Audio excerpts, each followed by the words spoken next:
প্রিয় ছাত্রছাত্রীরা, আগের দিনের আমরা উৎপাদন তত্ত্বের আলোচনায় স্বল্পকাল পর্যন্ত আলোচনা করেছি, অর্থাৎ যখন উৎপাদনের কিছু উপাদানকে স্থির রেখে একটা উপাদানকে পরিবর্তন করা হয় তখন উৎপাদন যেভাবে পরিবর্তিত হয় সেটাকে বলা হয় স্বল্পকালের আলোচনা, বা ওটাকে আমরা বলেছি কি ল অফ ভেরিয়েবল প্রপোর্শন। এই ল অফ ভেরিয়েবল প্রপোর্শনের ক্ষেত্রে আলটিমেটলি উৎপাদন যেহেতু কমতে থাকে তাই এটাকে কি বলে ক্রমহ্রাসমান উৎপাদন বিধিও বলা হয়ে থাকে। আজকের আলোচনা আমাদের দীর্ঘকালীন আলোচনার ক্ষেত্রে আমরা দেখব যে উৎপাদনের সমস্ত উপাদানগুলোই এখানে পরিবর্তন হয়ে থাকে। তাহলে উৎপাদনের সমস্ত উপাদানগুলোকে পরিবর্তন করলে উৎপাদন যে হারে পরিবর্তিত হয় সেটাকে বলা হচ্ছে দীর্ঘকালের আলোচনা। এখানে যে উপাদানগুলোকে চেঞ্জ করছি এটাকে বলা হয় মাত্রার পরিবর্তন। তাহলে উপাদানগুলোকে আমরা যদি এইভাবে বলি যে এটাকে আমরা বলেছি যে Q is equal to function of labour capital যদি হয়, তাহলে এখানে উপাদানগুলো আমরা যে হারে পরিবর্তন করেছি মানে মাত্রার পরিবর্তন হচ্ছে, তখন উৎপাদন যে হারে পরিবর্তন হচ্ছে এটাকে বলা হচ্ছে মাত্রা বৃদ্ধির প্রতিদানের নিয়ম, রিটার্ন টু স্কেল বলা হচ্ছে। এখানে আমরা তিন ধরনের মাত্রা বৃদ্ধির প্রতিদানের নিয়ম দেখতে পাই। প্রথম বলা হচ্ছে সমহার মাত্রা বৃদ্ধির প্রতিদানের নিয়ম। দুই, ইনক্রিজিং মানে ক্রমবর্ধমান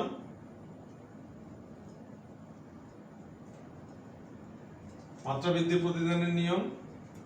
তিন, ডিক্রিজিং রিটার্ন টু স্কেল ক্রম হ্রাসমান মাত্রা বৃদ্ধির প্রতিদানের নিয়ম। ঠিক আছে, তাহলে এটা কিরকম হয় আমরা এটা উদাহরণের সাহায্যে দেখানোর চেষ্টা করছি। দেখো, যদি প্রোডাকশন ফাংশনটা এরকম হয় যে Q is equal to function of x1 x2, এটাকে আমরা যে এটাকে যদি আমরা উদাহরণে এরকম বলি যে Q হচ্ছে প্রোডাকশন, তাহলে Q is equal to 5x1 plus 3x2।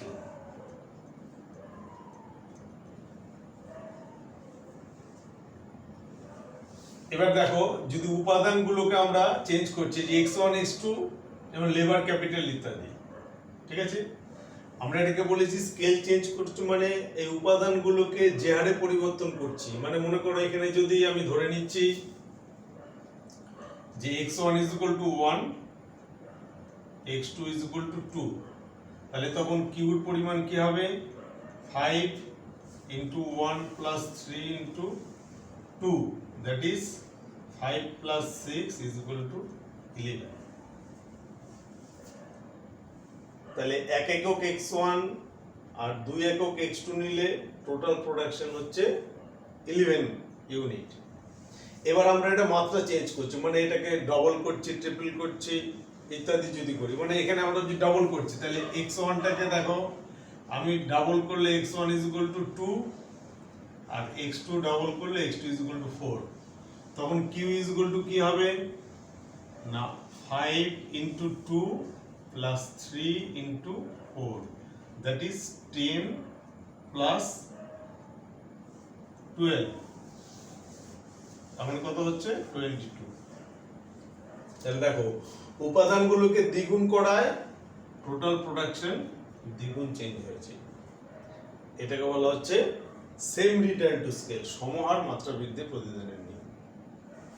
ঠিক আছে, বেশ। এবার যখন উৎপাদন অপেক্ষকটা যদি এইরকম হয়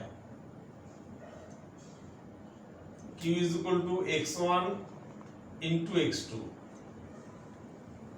ঠিক আছে, তাহলে তখন আমি প্রথম উদাহরণে এরকম যদি হয় যে x1 is equal to 1, x2 is equal to 2, that is 1 into 2 is equal to 2, এবার যদি আমি স্কেলটাকে চেঞ্জ করি, দ্বিগুণ করছি, তাহলে তখন কি হবে দাঁড়াও দেখো, Q is equal two x1 হচ্ছে 2 ইন্টু x2 হচ্ছে 4, দ্বিগুণ করলাম, ঠিক আছে? তাহলে তখন টোটাল প্রোডাকশন কি হচ্ছে না, টোটাল প্রোডাকশন হচ্ছে 8। তাহলে এখানে টোটাল প্রোডাকশন ছিল 2, এখানে টোটাল প্রোডাকশন হচ্ছে 8। তার মানে উপাদানগুলোকে দ্বিগুণ করায় টোটাল প্রোডাকশন দেখো 4 গুণ পরিবর্তন হয়েছে। তার মানে এটা হচ্ছে ইনক্রিজিং রিটার্ন টু স্কেল।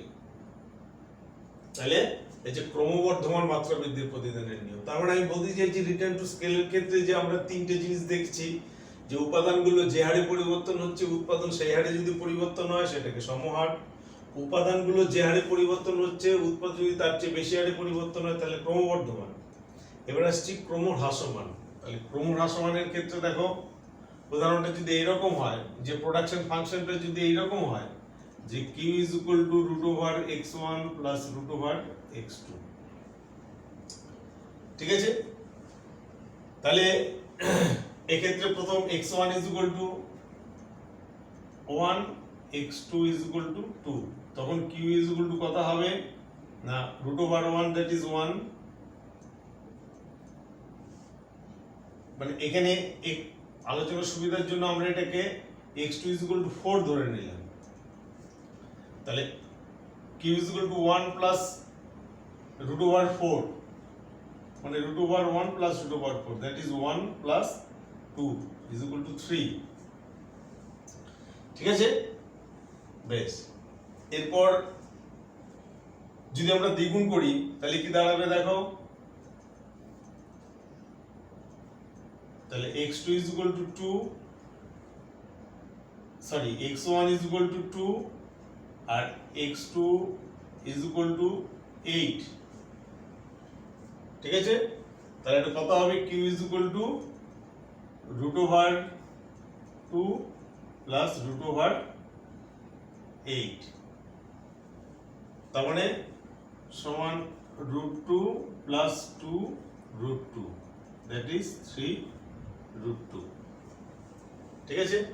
তাহলে উৎপাদন প্রথমটাই ছিল 3, দ্বিতীয়টা হচ্ছে 3 root 2, তার মানে 3 এর চাইতে কম। এটাকে বলা হচ্ছে ক্রমহ্রাসমান মাত্রা বৃদ্ধি প্রতিদানের নিয়ম। তাহলে উৎপাদনের দীর্ঘকালীন আলোচনায় আমরা যেটা পাই সেটা হচ্ছে উপাদানগুলো সবকিছু চেঞ্জ করলে উৎপাদন কিভাবে চেঞ্জ হবে, সেখানে এটাকে বলা হচ্ছে law of return to scale, মাত্রা বৃদ্ধি প্রতিদানের নিয়ম। সেক্ষেত্রে আমরা তিনটি নিয়ম দেখছি, একটা সমহার মাত্রা বৃদ্ধি প্রতিদানের নিয়ম, একটা ক্রমবর্ধমান মাত্রা বৃদ্ধি প্রতিদানের নিয়ম, আর একটা ক্রমহ্রাসমান মাত্রা বৃদ্ধির প্রতিদানের নিয়ম, ঠিক আছে? তাহলে উপাদানগুলোর পরিবর্তন করলে উৎপাদন কি হারে পরিবর্তন হয় সেই সংক্রান্ত আলোচনা আমাদের শেষ হলো। এখানে আরেকটা জিনিস বাকি আছে উৎপাদন তত্ত্বে, সেটা হচ্ছে উৎপাদনের ব্যয় সংক্ষেপ। উৎপাদনের ব্যয় সংক্ষেপ মানে কোন উৎপাদন প্রতিষ্ঠান যখন উৎপাদন শুরু করে আস্তে আস্তে উৎপাদনের পরিমাণ যখন বাড়তে থাকে তখন এই আকারে বড় হওয়ার জন্য, মানে আকার মানে উৎপাদনের পরিমাণ আস্তে আস্তে বাড়ার জন্য তার পার ইউনিট কস্ট কিছু কমে আসে। তার মানে এইটাকে বলা হয় যে উৎপাদনের সুবিধা সমূহ। এটাকে আবার দুরকম এই সুবিধা হতে পারে, একটাকে বলা হচ্ছে আভ্যন্তরীণ ব্যয় সংকোচের সুবিধা, আর একটা হচ্ছে বাহ্যিক ব্যয় সংকোচের সুবিধা। তাহলে উৎপাদনের পরিমাণ বাড়ার ফলে বা উৎপাদন প্রতিষ্ঠানগুলো বড় হওয়ার ফলে কিছু ব্যয় সংকোচের সুবিধা ভোগ করে, একটা বলা হচ্ছে আভ্যন্তরীণ ব্যয় সংক্ষেপ আর একটা বলা হচ্ছে বাহ্যিক ব্যয় সংক্ষেপ। তাহলে দুটো জিনিস আমরা একটু আজকে আলোচনা করব। প্রথমটা হচ্ছে আভ্যন্তরীণ ব্যয় সংক্ষেপ, তার মানে কোনো উৎপাদন প্রতিষ্ঠান তার উৎপাদন প্রতিষ্ঠানের ভেতরেই সে উৎপাদনের পরিমাণ আস্তে আস্তে বাড়ানোর জন্য কিছু সুবিধা ভোগ করে। সেগুলো কিরকম দেখো। তাহলে প্রথম কথা হচ্ছে যে উৎপাদন প্রতিষ্ঠান যখন আস্তে আস্তে উৎপাদনের পরিমাণ বাড়াচ্ছে তখন কি হতে পারে দেখো, তাকে উৎপাদন করতে গেলে উপাদান কিনতে হবে। তাহলে উপাদান যদি সে প্রথমে অল্প পরিমাণে কেনে তখন সে পার ইউনিট যত কস্ট তাকে দিতে হবে বা উপাদানগুলো যেই দামে কিনতে পারবে, উৎপাদনের পরিমাণ যত বাড়বে তত বেশি পরিমাণ সে উপাদান কিনবে। উপাদান বেশি পরিমাণে কিনলে কি হবে না, তার পার ইউনিট দাম বা কস্ট কম পড়বে, যার ফলে প্রোডাকশনের ক্ষেত্রে তার পার ইউনিট কস্টও কম হয়ে যাবে। ঠিক আছে, এগুলো যদি আমরা এরকম পরপর যদি ভাগ করি, তাহলে প্রথমটা আমরা বলছি আভ্যন্তরীণ ব্যয় সংকোচ, আর দ্বিতীয়টাকে বলছি বাহ্যিক ব্যয় সংকোচ। তাহলে প্রথম আলোচনা করি আভ্যন্তরীণ ব্যয় সংকোচ। তাহলে আভ্যন্তরীণ ব্যয় সংকোচের ক্ষেত্রে সবার প্রথমে হচ্ছে যান্ত্রিক বা প্রযুক্তিগত সুবিধা। উৎপাদন প্রতিষ্ঠান যত বড় হবে তত সে প্রযুক্তিগত দিক থেকে আস্তে আস্তে উন্নত প্রযুক্তি সে গ্রহণ করতে পারবে। কারণ উন্নত প্রযুক্তি গ্রহণ করা মানে তাকে উৎপাদনের পরিমাণ বেশি হবে, আর উৎপাদনের পরিমাণ বেশি হলে কি হবে না, যত বেশি উৎপাদন করতে পারবে তত পার ইউনিট কস্ট কমে যাবে। ঠিক আছে, এটা হচ্ছে তার প্রযুক্তিগত সুবিধা। 2 নম্বর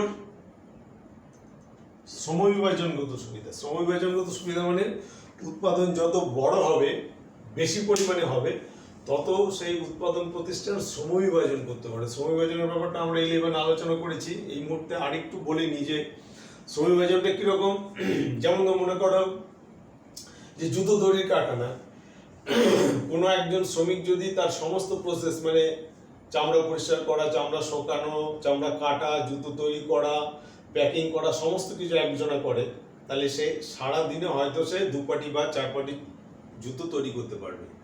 কিন্তু ওই কাজটা যদি ভিন্ন ভিন্ন ব্যক্তি, যে চামড়া পরিষ্কার করছে সে চামড়া পরিষ্কারই করছে, যে চামড়া শোকাচ্ছে সে চামড়া শোকাচ্ছে, যে চামড়া কাটছে সে কেটেই যাচ্ছে, যে সেলাই করছে সেলাই করছে, এরকম যদি শ্রমটাকে ভাগ করে দেওয়া হয়, তাহলে দেখা যাবে যে ওই একই দিনে একজনের পরিবর্তে যদি 5 জন কাজ করে, তাহলে দেখা যাবে যে 5 দুগুণে 10 পাটির তুলনায় সে 20 পাটি বা 25 পাটি জুতো তৈরি করতে পারছে। এটা হচ্ছে শ্রমবিভাজন। তাহলে বড় আকারে উৎপাদন হলে শ্রমবিভাজনটা সম্ভব হয়, আর শ্রমবিভাজন সম্ভব হলে কি হয়, উৎপাদনের পরিমাণ আরো বাড়ে, যার ফলে বড় কারখানাগুলোর তাদের পার ইউনিট কস্ট কমে যায়। এটা হচ্ছে আভ্যন্তরীণ ব্যয় সংকোচ। 3 নম্বর বলা যেতে পারে যে ক্রয় বিক্রয়ের সুবিধা। ক্রয় বিক্রয়ের সুবিধা মানে সে কেনার ক্ষেত্রে আমরা একটু আগে বললাম যে উপাদানগুলো সে কম পরিমাণে, বেশি পরিমাণে উপাদান কিনলে পার ইউনিট কস্ট কম পড়বে, 1। 2, তাদের বড় আকারে উৎপাদন করলে তাদের বিপণনগত সুবিধা, মানে বিপণন তারা কি করতে পারে, তাদের বিজ্ঞাপন খরচ করার মাধ্যমে উৎপাদনটা পরিমাণ বাড়াতে পারে, বা বিপণনের অন্যান্য যে সুযোগ সুবিধাগুলো যেটা ছোট ছোট উৎপাদনের মালিকরা করে উঠতে পারে না, বড় বড় প্রোডাকশন ইউনিটের ক্ষেত্রে কিন্তু তারা সেই সুবিধাটা পেতে পারে। 3 হলো 4 নম্বর একটা গুরুত্বপূর্ণ সুবিধা, সেটা হচ্ছে মূলধন যোগানের সুবিধা। তাহলে মূলধন যোগানের সুবিধাটা তারা কেন করতে পারে, কারণ বড় বড় কারখানাগুলোকে বিভিন্ন বাণিজ্যিক প্রতিষ্ঠান মানে আর্থিক প্রতিষ্ঠান তার খুব সহজেই ঋণ দেয়। ছোট ছোট প্রতিষ্ঠানগুলোকে বা অনামী প্রতিষ্ঠানগুলোকে তারা ঋণ দিতে চায় না। তাহলে বড় প্রতিষ্ঠান তাদের ক্ষেত্রে আর্থিক প্রতিষ্ঠান খুব সহজেই ঋণ দেয়, যার ফলে তাদের মূলধনের যোগানটা কিন্তু প্রচুর পরিমাণে যোগান হতে পারে, যার ফলে তাদের কি হচ্ছে, উৎপাদনের ক্ষেত্রে অনেকটা সে সুবিধা পায়। ঠিক আছে, আর 3 নম্বর হচ্ছে, এই 5 নম্বর হচ্ছে যে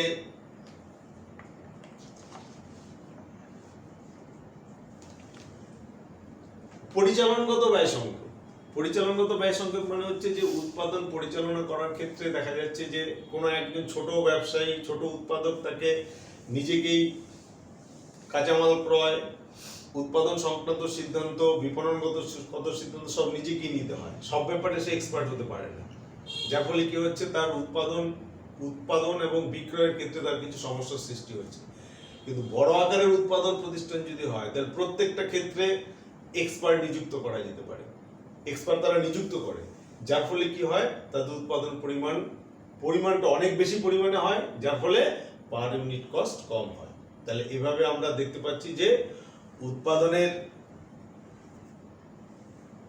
বৃহদায়তন উৎপাদনের ক্ষেত্রে আভ্যন্তরীণ ব্যয় সুবিধাগুলো তারা পেয়ে থাকে। 2 হচ্ছে বাহ্যিক ব্যয় সংকোচ। বাহ্যিক ব্যয় সংকোচ কিরকম, যে বাহ্যিক ব্যয় সংকোচ হচ্ছে সেই ব্যয়, বাহ্যিক ব্যয় হচ্ছে সেই ব্যয় যার জন্য যে উৎপাদন প্রতিষ্ঠানগুলো তাদের নিজেদের খরচ করতে হচ্ছে না, তারা সেই সুবিধাটা অন্য মানে উৎপাদন প্রতিষ্ঠানের গড়ে ওঠার জন্য সে সুবিধাগুলো পেয়ে থাকছে, সেগুলোকে বলা হচ্ছে বাহ্যিক ব্যয় সংকোচ। তাহলে বাহ্যিক ব্যয় সংকোচগুলো কি কি আমরা একটু আলোচনা করা যেতে পারে। যেমন মনে করো যে কোনো একটা জায়গায় কোনো একটা শিল্প প্রতিষ্ঠান হওয়ার ফলে কি হয়, তার আশেপাশে আরো অন্যান্য শিল্প গড়ে ওঠে, যার ফলে সেখানে কমিউনিকেশন, দেখা যাচ্ছে যে কোনো একটা প্রতিষ্ঠান সেখানে তৈরি করার জন্য তার কমিউনিকেশন অলরেডি যদি হয়ে থাকে, এডুকেশন সিস্টেম যদি হয়ে থাকে, তাহলে দেখা যাচ্ছে সে কিছু মানে এক্সট্রা সুবিধা পেয়ে যাচ্ছে। যেমন দেখো আমরা এর আগে বলেছি, খেয়াল করো যে সিঙ্গুরে যেমন টাটারা ন্যানো কারখানা তৈরি করতে চাইছিল, কেন? কারণ সেখানে বাহ্যিক কিছু সুবিধা ছিল। দুর্গাপুর এক্সপ্রেসওয়ে ছিল, খুব সহজেই তারা মানে পূর্ব ভারত হয়ে বিদেশে সেই সমস্ত উৎপন্ন দ্রব্য রপ্তানি করতে পারতো এবং উৎপাদনের জন্য যে কাঁচামালগুলো সেগুলো খুব সহজেই তারা মানে জলপথ বা স্থলপথে সেগুলো নিয়ে আসতে পারতো, যার ফলে তারা কিছু বাহ্যিক ব্যয় সংকোচ লাভ করতে পারতো। ঠিক আছে, এটা হচ্ছে শিল্পের স্থানিকতার সুবিধা। তাহলে প্রথম সুবিধা হচ্ছে যে শিল্পটা যেই জায়গায় গড়ে উঠেছে তার আশেপাশের সুবিধাগুলো যেগুলোর জন্য তাকে নিজেকে খরচ করতে হয়, যেমন এই জন্য রাস্তাঘাট, উৎপাদন মানে কি বলে আর্থিক প্রতিষ্ঠান, স্কুল কলেজ ইত্যাদিগুলোকে তাকে নিজেকে খরচ করতে হয়নি, এগুলো অলরেডি হয়েই রয়েছে, যার ফলে সেই সুবিধাটা সে নিতে পারছে, যার ফলে এটাকে বলা হচ্ছে বাহ্যিক ব্যয় সংকোচ। এরপর হচ্ছে তথ্য এবং সংবাদপত্র আদান প্রদান, সংবাদ আদান প্রদান। কোনো একটা শিল্প তালুকের মধ্যে অনেক শিল্প গড়ে উঠলে তারা তাদের মানে উৎপাদন সংক্রান্ত নানা রকম তথ্য তারা বুলেটিন আকারে প্রকাশ করতে পারে, যার ফলে একটা শিল্প থেকে আরেকটা শিল্প তারা সেই সুবিধাটা ভাগ করে নিতে পারে, এটাকে বলা হচ্ছে তথ্য সংক্রান্ত আদান প্রদান। 3 নম্বর হচ্ছে বিশেষায়ন। কোনো একটা জায়গায় যখন মানে বিশেষায়ন গড়ে ওঠে, যার ফলে ওই অঞ্চলের মধ্যে বিভিন্ন শিল্পগুলো কিন্তু সুযোগ সুবিধা পেয়ে থাকে। যেমন মনে করো একটা শিল্প তালুক যেখানে বস্ত্র শিল্পের জন্য সমস্ত সুযোগ সুবিধা রয়েছে, সেখানে যারা বস্ত্র তৈরি করছে, হোসিয়ারি দ্রব্য তৈরি করছে, তাদের প্রয়োজনীয় সে কাঁচামাল বা ইত্যাদিগুলো তারা খুব সহজে সেখান থেকে সংগ্রহ করতে পারছে। এভাবে আমরা দেখতে পাচ্ছি যে বড় আকারের উৎপাদনের ক্ষেত্রে প্রতিষ্ঠানগুলো কিছু সুযোগ সুবিধা ভোগ করে, সেটা হচ্ছে আভ্যন্তরীণ ব্যয় সংকোচ এবং বাহ্যিক ব্যয় সংকোচ, এই 2 ভাগে ভাগ করা হয়। তাহলে আমি আশা করছি যে তোমরা উৎপাদন সংক্রান্ত আলোচনা বুঝতে পেরেছো। তাহলে আজকে আমরা উৎপাদন সংক্রান্ত আলোচনা এখানে শেষ করছি। এখানে আরেকটা কথা বলে রাখি যে এখান থেকে কিন্তু তোমাদের 5 নম্বরের প্রশ্ন থাকবে। তাহলে এখান থেকে সম্ভাব্য প্রশ্নগুলো যেটা হবে আমি এরপরে তোমাদের দিয়ে দেবো, তোমরা সেই প্রশ্নগুলো নিজেদের মতো করে বাড়িতে তৈরি করবে, অসুবিধা হলে পরবর্তী পর্যায়ে স্কুল খুললে আমি সেগুলো আলোচনা করে দেবো। ঠিক আছে, তাহলে আজকের আলোচনা এখানেই শেষ করছি।